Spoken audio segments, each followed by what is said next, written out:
Simak aturan baru kinerja PNS. Berlaku mulai 1 Juli 2021.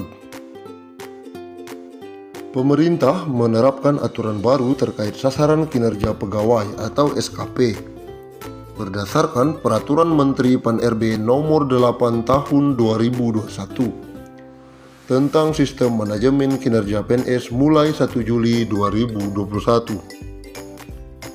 Direktorat Jenderal Kinerja ASN BKN sudah menggelar bimbingan teknis penerapan sistem informasi e-kinerja terintegrasi pada tanggal 27 sampai 29 April 2021 lalu di Double Tree Hotel, Jakarta terkait implementasi aturan baru itu. Deputi Bidang Pembinaan Manajemen Kepegawaian atau PMK BKN Haryomo Dwi Putranto menegaskan, per 1 Juli 2021, ketentuan penyusunan SKP berdasarkan peraturan Menteri Pan-RB tersebut sudah harus diterapkan. Dalam Peraturan Menteri Pan-RB Nomor 8 Tahun 2021 dijelaskan, sistem manajemen kinerja PNS bertujuan untuk menyelaraskan tujuan dan sasaran instansi atau unit kerja atau atasan langsung ke dalam sasaran kinerja individu. Nantinya hal tersebut menjadi dasar pengukuran, pemantauan, pembinaan kinerja dan penilaian kinerja, serta tindak lanjut hasil penilaian kinerja. Dalam pasal 6 peraturan tersebut disebutkan penyusunan rencana SKP dilakukan secara berjenjang dari pejabat pimpinan tinggi atau pejabat pimpinan unit kerja, mandiri ke pejabat administrasi dan pejabat fungsional. Untuk menyelaraskan kinerja tingkat jabatan pimpinan tinggi ke jabatan di bawahnya, serta pembagian tugasnya dilakukan dengan metrik peran hasil. Analis Kepegawaian Madya BKN Samsul Hidayat mengatakan penyusunan SKP dilakukan dengan dua metode, yaitu dasar atau instansi atau pengembangan sampai tahun 2023. Dijelaskan Samsul, kronologis penyusunan SKP meliputi model inisiasi dan mode pengembangan.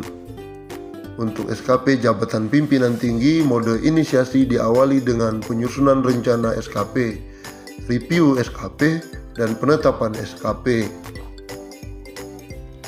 Sedangkan untuk penyusunan SKP jabatan pimpinan tinggi, model pengembangan dilakukan dengan menambahkan perspektif penerima layanan, stakeholder, proses bisnis, dan anggaran.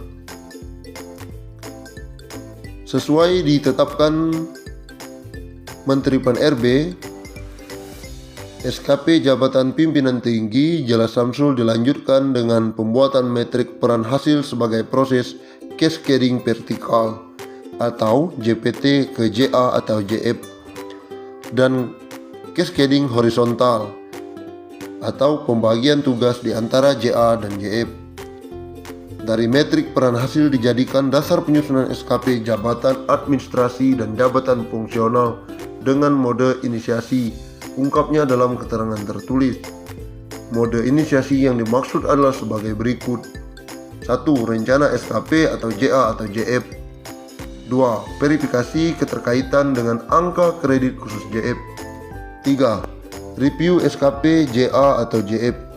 4. Penetapan SKP bagi JA atau JF.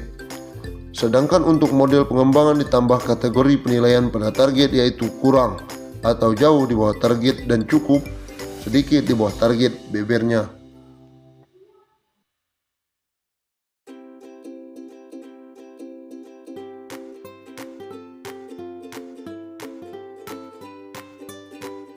Pemerintah tengah mengebut pembahasan skema baru gaji PNS beserta tunjangannya.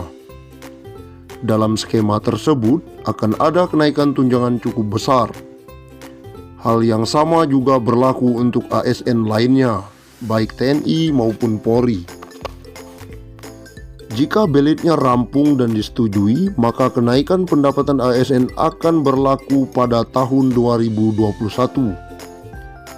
Selama ini, pendapatan bulanan take home pay PNS berasal dari komponen gaji pokok plus berbagai macam tunjangan. di mana tunjangan paling besar abdi negara berasal dari tunjangan kinerja atau TUKIN. Menteri Pendayagunaan Aparatur Negara dan Reformasi Birokrasi, Menpan RB Cahyokumolo mengatakan, dengan skema kenaikan tunjangan pegawai ASN golongan paling rendah bisa mendapatkan gaji take home pay minimal antara 9 juta rupiah hingga 10 juta per bulan. Insya Allah, harusnya tahun ini karena ada pandemi COVID-19, tunjangan ASN juga kita tingkatkan maksimal. Jadi pegawai paling rendah ASN itu bisa minimal 9 juta hingga 10 juta, kata Cahyokumolo.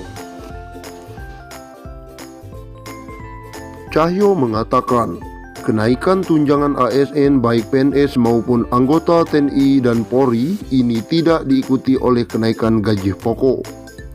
Dengan kata lain, pemerintah hanya melakukan perubahan pada skema tunjangan yang akan diterima. Selama ini, tunjangan terbesar ASN baik PNS maupun TNI Polri berasal dari tunjangan kinerja atau TUKIN. Sebab skema yang diberikan pemerintah berupa kenaikan dana pensiun.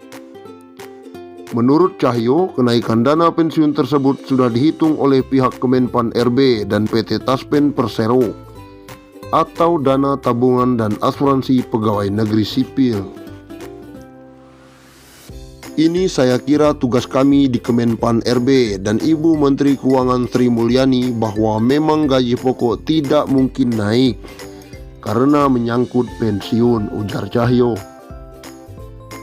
Tapi kami dengan mitra kami, Taspen sudah menghitung dengan baik. Ada subsidi pensiun yang akan ditingkatkan, kata Cahyo.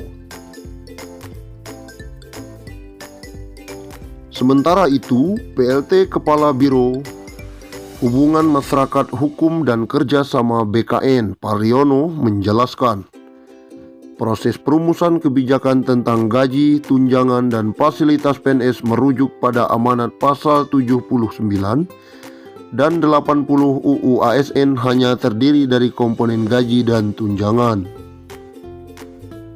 Formula gaji PNS yang baru akan ditentukan berdasarkan beban kerja, tanggung jawab, dan risiko pekerjaan.